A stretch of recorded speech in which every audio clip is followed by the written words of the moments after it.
안녕하세요.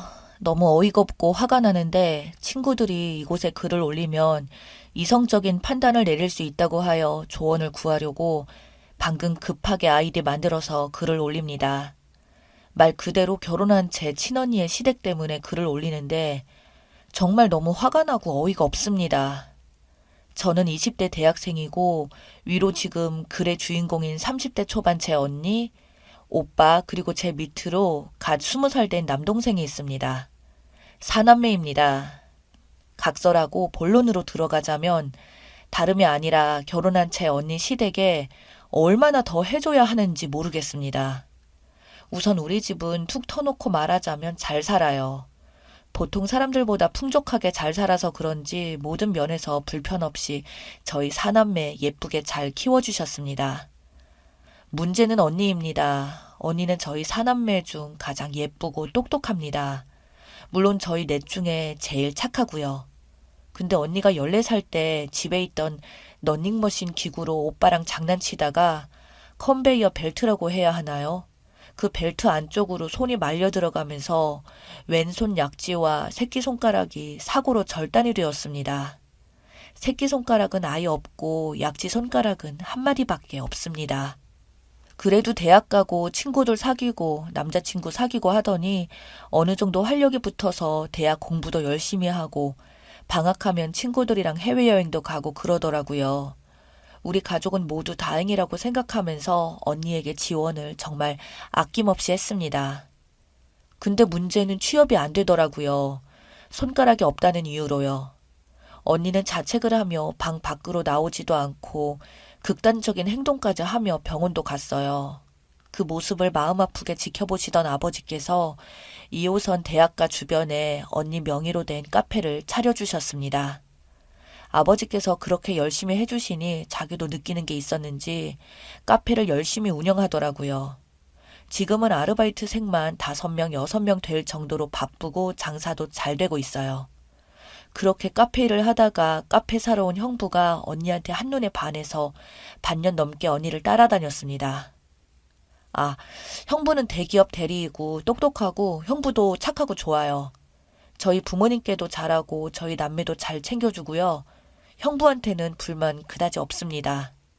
그렇게 둘이 2년간 사귀었고 형부가 언니에게 프로포즈를 했는데 언니는 자기가 손가락이 없어서 남들처럼 왼손에 결혼 반지도 못 끼고 어쩌고 하면서 울고불고 계속 거절을 하다가 결국에 저랑 제 동생이 같이 합심해서 형부 프로포즈 도와줘서 결혼에 골인했죠. 결혼할 때 언니는 몸이 불편하니까 시댁에서 미움을 받을까봐 저희 부모님께서 여의도에 40평대 아파트를 해주셨고 아버지 명의이고 아기 태어나면 언니 명의로 형부 차도 누가 봐도 멋진 외제차로 바꿔주셨습니다. 언니 명의이고요. 예단이라고 해야 하나요? 우리 집에서 시댁으로 보내는 물품비만 1억이 뭐야 2억가량 들였고 돈만 1억을 질렀습니다.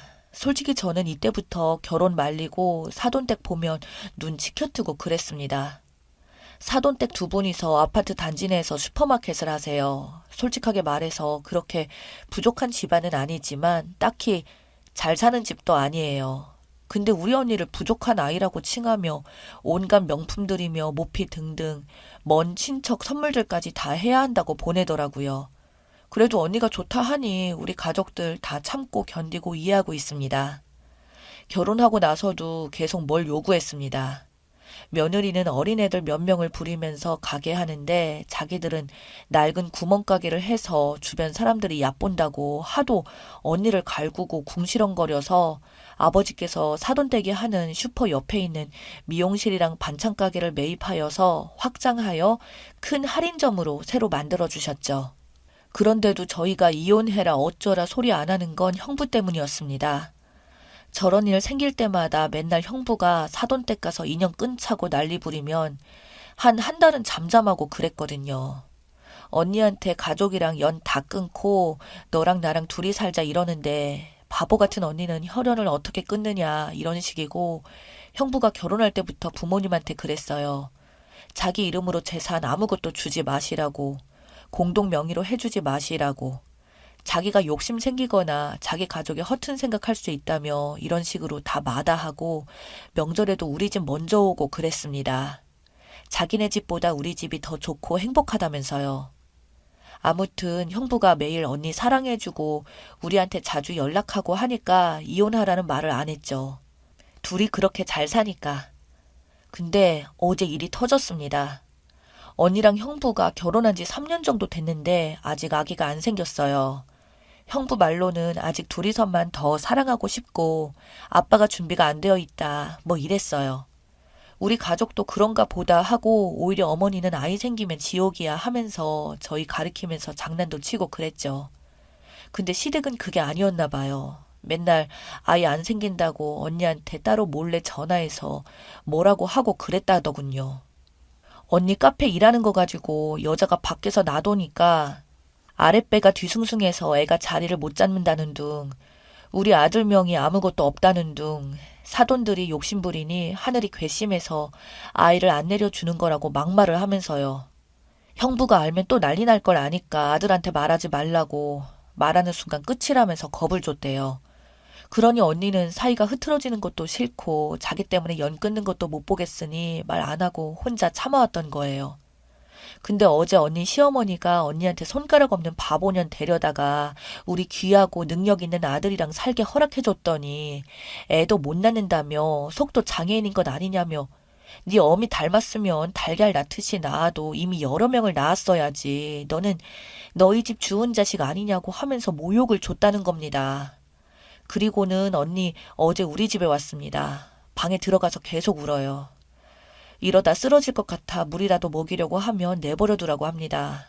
어제 저녁부터 형부는 집 앞에서 계속 무릎 꿇고 앉아 있는데 부모님께서 현관문 열어주지 말라고 하셔서 가족 모두 밖에 못 나가고 있습니다. 형부는 계속 시댁이랑 연 끊고 둘이 살자 아니면 우리 부모님 모시면서 본인이 대릴 사유로 들어와 살겠다고 말하면서 지금까지도 마당에 무릎 꿇고 있습니다. 이혼을 시키는 게 맞는 걸까요? 아니면 형부 말대로 시댁이랑 인연을 끊으라고 하는 게 맞나요? 하지만 혈육관계가 그렇게 쉽게 끊어지나요? 조언 구하고 싶습니다. 사랑하는 제 언니를 제발 도와주세요. 베스트 댓글. 우선 이혼이 가장 확실하긴 한데 글쓴이 언니가 이혼은 안 할 것 같네요. 이왕 이렇게 된 거 시댁에 해줬던 금전적인 모든 것들 가져오시고 앞으로도 경제적으로도 절대 도움 주지 마세요. 그럼 언니가 자기 발로 와서 이혼하겠다고 할 겁니다. 지금 저 형부라는 작자가 왜 잡는 줄 알아요? 처갓대 금전적인 도움 때문에 저러는 거예요. 진짜 제대로 된 남자였다면 진작 자기네 식구들이랑 연 끊었습니다. 자기네 집에서 미친놈 마냥 난리를 쳤어요. 그러다 일 터지면 한 번씩 중내 사내 하는 거 님 언니가 엄청 하고 본인 가족들이 언니 흠 있는 것 때문에 용서해주고 금전적 도움을 줘서 저렇게 하는 거예요. 연을 끊어? 끊을 거면 진짜 끊었지. 대를 사이 같은 소리 하고 있네. 언니가 저렇게 멍청하게 나오는 거 정신적 충격만 있지 경제적으로 전혀 불편한 게 없으니 본인이랑 본인 가족들이 저런 취급을 해도 좋다고 실실거리며 웃고 있는 거예요. 저딴 취급 받으면서 경제적 능력도 없잖아요? 그럼 힘들다고 징징거리며 이혼하겠다고 할 겁니다. 아마 처가댁에서 금전적 지원 전부 끊어버리면 저 형부라는 사람도 처음에는 긴가민가 하다가 자기 부모 앞세워 님들 가족한테 죄송하다고 사과할 거예요. 님 가족들이 용서 안 하고 금전적 도움을 주지 않으면 님 언니 구박을 할 거고 그때 언니한테 말하세요. 지금이라도 이혼하고 다시 돌아온다면 언니는 부모님 받아준다고요. 후기 2년 만에 찾아뵙네요. 그동안 많은 일이 있었고 가족들이 마음 추스르고 더욱 단단해지느라 다시 찾아와서 후기를 남기기까지 많은 시간이 걸렸습니다. 이제 와서 무슨 이야기를 더 하나 싶기도 하지만 그래도 여기서 많은 분이 조언해 주셨던 게 도움이 되어서 늦게라도 후기 전에 드리는 게 도리인 것 같아 2년 만에 글을 남겨요. 결국 언니랑 그 인간은 이혼했습니다. 다시 합치고 사돈이랑 연 끊고 대릴 사이로 우리 집에서 3개월 정도 넘게 살다가 엄마랑 제가 솔직히 외간 남자랑 같이 산다는 게 여간 불편한 게 아니어서 아빠가 집에서 10분 거리 아파트를 언니 명의로 새로 얻어줘서 거기서 이사를 갔습니다. 그러다가 저랑 오빠는 따로 집 얻어주셔서 각자 나와 살았고, 동생은 집에서 통학하긴 하지만 동생도 바빠서 잘 부딪힐 일이 없어서 안 보고 살았더니 이렇게 그냥 풀리나 보다 싶었죠. 근데 그 시어머니가 동네 아줌마들이랑 같이 언니 카페에 찾아와서 아들 잡아먹은 마녀라고 욕을 해대는 바람에 언니는 그렇게 애착을 가지고 일하던 카페를 처분했습니다. 그때도 형부가 엄청나게 미안하다고 사정하고 집에 찾아가 죽겠다고 그러는 통에 어찌어찌 마무리가 됐었어요. 근데 작년 설 지나고 갑자기 형부가 이제 자기 부모님 용서할 때도 되지 않았냐고 언니를 부추겼다고 하네요. 근데 우리는 언니가 얘기 안 해서 몰랐고 때마침 언니가 임신해서 그냥 언니도 좋은 게 좋은 거다 하고 우리 가족한테 말 안 하고 조금씩 시댁 식구들 만나고 인사하고 그랬나 봐요. 그러다가 추석 때 아무리 전화해도 언니가 잠깐만 일하길래 안 오길래 집에 오자마자 엄청나게 추궁을 했더니 결국에 알려줬습니다. 부모님이 엄청나게 화내셨는데 그때 오빠도 초점이 나가서 제정신이냐고 쓰레기 집안하고 또 엮인다고 언니 보고 미친 거 아니냐고 그랬었는데 그때 형부가 오빠를 때렸습니다. 엄마는 그거 보고 너무 놀라셨고 아빠가 막으면서 형부 팔을 잡았는데 어린 놈이 자기 집 욕했다고 엄청 욕을 하고 팔을 휘둘러서 아빠도 넘어지셨어요. 그러면서 딸 임신했는데 이제 당신들이 뭐 어찌할 거냐고 큰 소리를 치더군요. 그리고 언니 바로 쓰러져서 응급실 갔더니 아이는 괜찮다고 하고 언니가 그제야 이혼하겠다고 하더라고요. 우리는 아이 낳고 그 집 주자고 했는데 그래도 아이는 굳이 언니가 키우겠다고 해서 아이 낳자마자 이혼 소송하고 정신이 없었어요. 결론적으로 증거 될 만한 게 전혀 없어서 그냥 이혼 서류에 서로 도장 찍고 친권, 양육권 언니가 갖고 오는 걸로 하고 억울하지만 그 집 주고 마무리 되는구나 싶었습니다. 그런데 작년 말 올해 초에 아빠 세금이랑 뭐 이런 것 때문에 재산 정리하라고 해야 하나? 아무튼 그거 하시면서 사돈한테 확장공사 시켜줬던 그 마트가 언니 명의로 되어 있다는 걸 알았습니다. 그때 세금이며 뭐 이런저런 문제 때문에 언니 이름으로 했던 것 같다고 하더라고요. 우리 남매들 마음 같아서는 무통보로 부동산에 내놓고 혼내고 싶었는데 부모님께서 신사적으로 해결하자고 해서 이건 우리 소유인이 나가던지 앞으로 임대료를 내려고 하니까 말도 안 된다 시위를 하겠다고 해서 이건 아직 소송 중입니다. 근데 변호사들이 100%다 받을 수 있다고 걱정 말라고 하셨고 법이라고는 전혀 모르는 제가 그냥 대충 봐도 너무 확실해서 신경 안 쓰고 있어요. 형부도 하루 꼴로 한번 찾아와서 자기 가족 밥줄이라고 울고불고 빌고 난리네요. 상황이 이렇게 되니 시모랑 시부가 와서 제발 이것만은 가져가지 말라고 눈물을 보이며 빌기까지 하더라고요. 안쓰럽기도 한데 저도 못됐는지 쌤통이라는 생각이 먼저 들고 있습니다. 어차피 부모님도 그거 돌려받기보단 그 집 혼내주는 게 더 목적이라서 이제 와서 후회해봤자 늦었죠. 잘 해결된 듯해요. 언니도 이제 차츰 인정하고 조카랑 둘이서 잘 살고 있고 자기 일도 다시 열심히 시작하는 거 보면 비싸고 긴 인생 수업이었다 생각하는 게 마음 편할 것 같습니다. 여러분들께서 조언 주셨던 게 도움이 많이 됐어요. 요즘 언니는 저 만날 때면 항상 결혼하지 말라고 해요. 여자가 능력이 있거나 집이 잘 살면 무조건 손해본다고. 평생 연애만 하던지 그냥 죽을 때까지 사람 고용하거나 좋은 실버타운 들어가서 살지 절대 결혼은 하지 말라고요. 근데 저도 언니 보면서 느낀 게 많아서 그냥 결혼은 생각이 없어요. 이제 다시는 올 일이 없을 것 같아요. 많이 걱정해 주시고 조언해 주셔서 감사했습니다.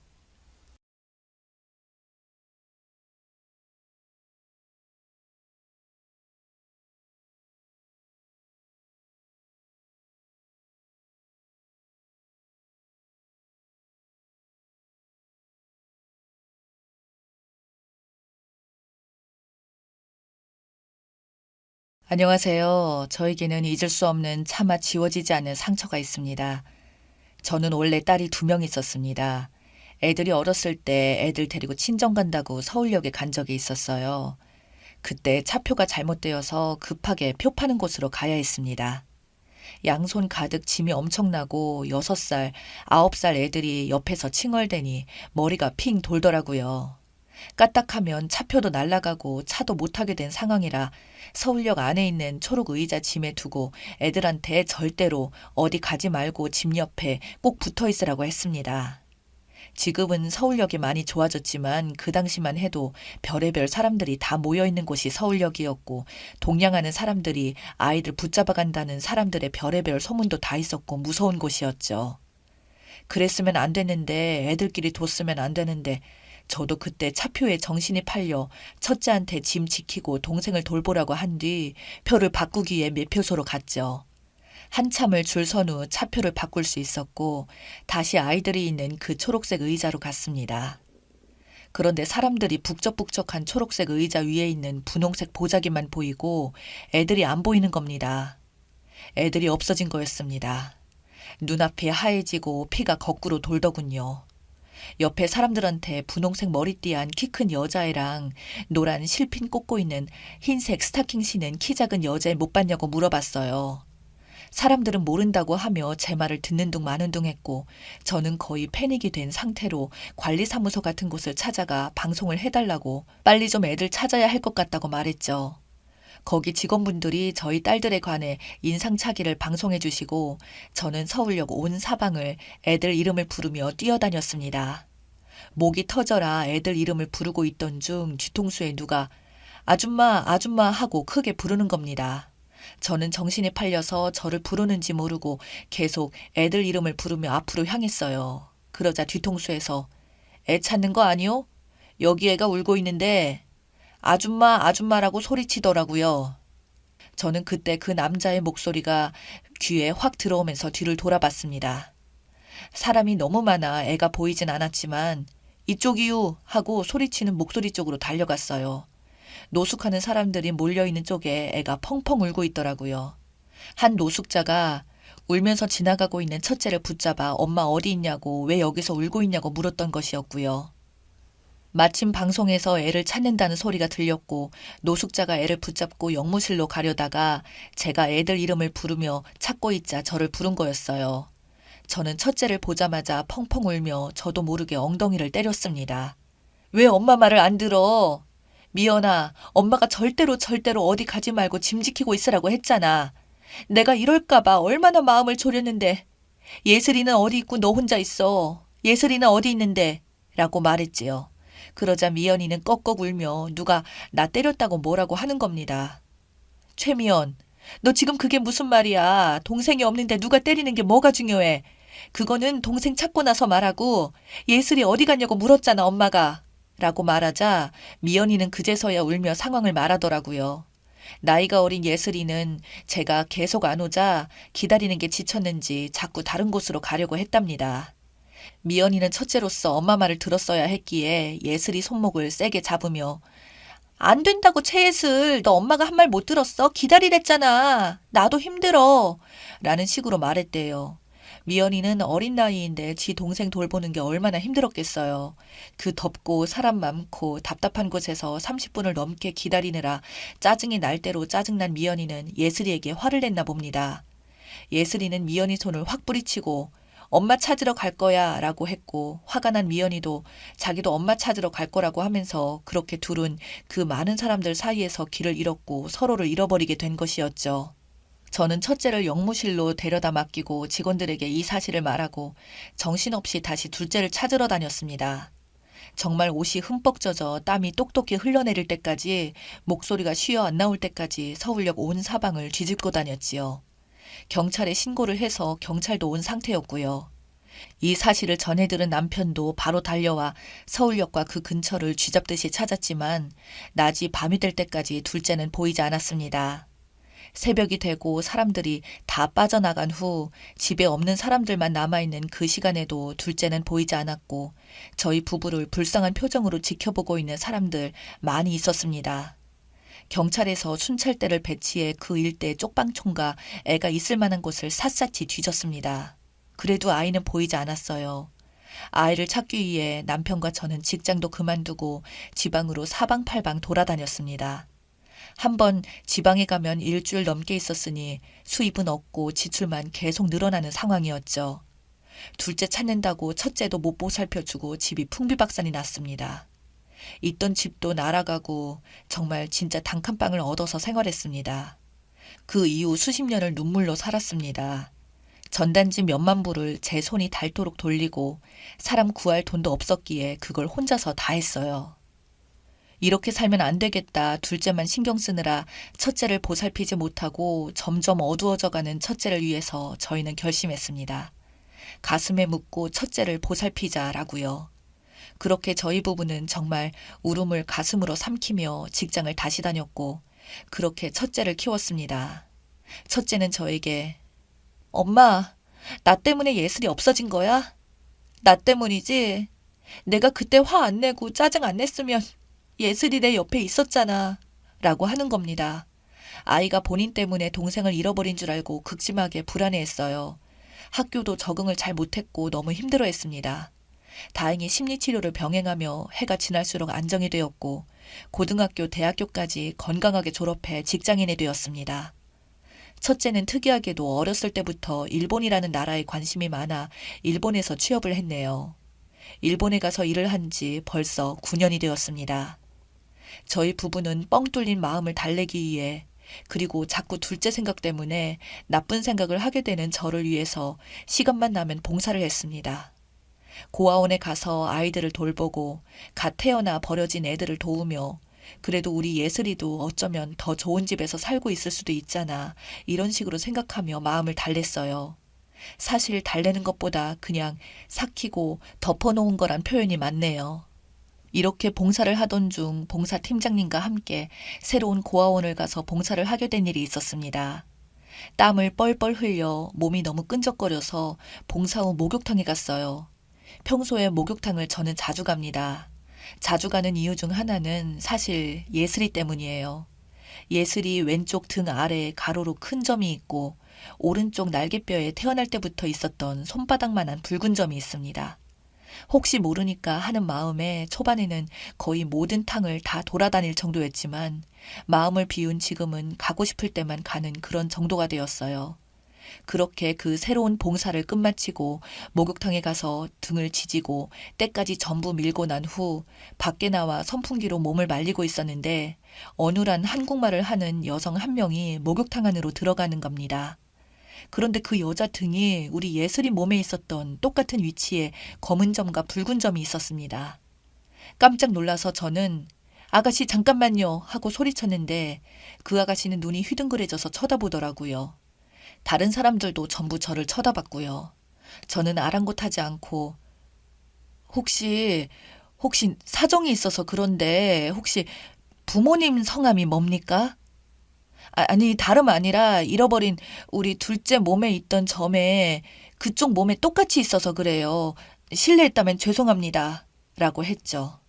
그 여자는 깜짝 놀라며 처음에는 영어로 말하더라고요. 제가 알아듣지 못하자 어눌한 한국말로 다시 저에게 말하는 겁니다. 맞다고 본인 입양하라고 본인은 미국인이고 본인은 2년 전에 한국지사로 발령받아 한국에 와서 근무하고 있다고 한국말 배운 지 얼마 안 되어서 잘 못한다고 그냥 나는 한국에서 입양되었다는 것만 알고 있고 처음에 한국에 왔을 때 내가 입양된 곳을 찾아가 부모님 정보를 찾으려고 했지만 내가 할 수 있는 게 없었고 나도 일 때문에 한국에 온 것이기 때문에 그냥 자세히 알아보지 못했다고 이런 식으로 말하더라고요. 저는 그 아가씨가 입양하라고 말하는 순간 예슬이가 맞구나. 찾았다. 내 새끼 찾았다. 라고 하며 그냥 꽉 껴안으며 울었습니다. 이마가 볼록 튀어나오고 코가 오똑한 게 지아빠랑 똑 닮았고 어렸을 때 예슬이 얼굴이 있었기 때문입니다. 예슬이는 당황하며 뒷걸음질을 쳤지만 저는 예슬아 엄마야 엄마 라고 말했죠. 예슬이는 영문도 모르고 한 아줌마가 와서 갑자기 본인 딸이라고 하니 어이가 없었겠지요. 저는 감정을 추스를 수가 없었고 그 아가씨와 목욕탕에 나와 길게 이야기를 했습니다. 핸드폰에 있던 예슬이 어렸을 적 사진들과 첫째를 보여주었습니다. 그 아가씨도 놀라더라고요. 본인이랑 닮았다면서요. 저희는 유전자 검사를 받기로 했습니다. 다시 만나 가까운 경찰서를 방문해 채취하는 키트로 구강세포를 채취했고 검사 결과 저희는 친자 확인이 일치되었다고 나왔습니다. 그걸 본 순간 그냥 온몸에 힘이 풀리며 남편과 함께 펑펑 울었네요. 이 사실을 알게 된 첫째 딸도 일본에서 바로 한국으로 오는 비행기 티켓을 끊었고, 진실을 알게 된 예슬이는 저에게 전화가 와 한참을 말 못하며 울었습니다. 알고 보니 그때 해외 입양을 보내면 시설에서 일정 부분 돈을 받았고, 그 때문에 우리 예슬이가 해외로 입양된 거였습니다. 부모가 뻔히 있는 애를 찾아보려는 노력도 안 하고 바로 돈 때문에 해외로 입양 보냈다고 하네요. 우리 예슬이한테 너무 미안했습니다. 예슬이는 충격 때문인지 어렸을 때 기억을 아예 못하고 있더라고요. 왜 나만 미국인 부모와 다르게 피부색이 다르고 학교에서 차별받았는지, 내 원래 부모님은 누군지 날 버린 건가 라는 생각 때문에 사춘기 시절을 한참 힘들게 보냈답니다. 등에 있던 빨간 점과 큰 검은 점을 빼려고 시도도 했지만 빨간 점은 빼는 게 불가능하고 설령 수술을 하더라도 불주사 맞은 것처럼 흉터가 생긴다길래 안 했고, 검은 점은 사이즈가 너무 커서 빼는데 수백만 원이 든다고 해서 빼는 걸 미뤘다고 합니다. 그게 컴플렉스였고 누구한테 보여주기 싫었는데 이걸로 저희가 딸을 찾게 될 줄은 정말 꿈에도 몰랐네요. 이 기적 같은 일을 어찌 알았는지 모 방송사에서도 저희 이야기가 취재한다고 했어요. 큰 매스컴이어서 이야기가 다뤄지는 것을 평범한 직장인인 예슬이는 부담스러워했고 저도 부담스러웠기에 거절했습니다. 첫째가 한국으로 도착하자 예슬이를 찾았고 둘은 정말 펑펑 울었습니다. 첫째는 너무 눈물을 많이 흘려 어지러워서 걷지도 못할 정도였고 예슬이도 감격스러웠는지 눈물만 계속 흘렸네요. 정말 그 당시 잃어버린 아이들이 제대로 수사도 안 된 채 해외로 입양됐대요. 그런데 애타게 찾고 있는 부모님들이 많습니다. 혹시라도 이 사연을 보고 계신 해외 입양아분들과 그 부모들은 경찰에 가서 DNA를 등록하세요. 해외에 계신 분들도 등록할 수 있는 절차가 따로 있다고 합니다. 등록하신 분들이 점점 많아진다면 저희처럼 기적 같은 일이 일어날 수 있겠죠. 저는 딸을 찾았지만 아직도 아이를 찾고 있을 부모님들을 위해 봉사활동은 멈추지 않을 계획입니다. 앞으로 감사하며 최선을 다해 살겠습니다. 이 기적 같은 이야기를 들어주신 여러분들, 가정에 축복만이 있길 기원하겠습니다.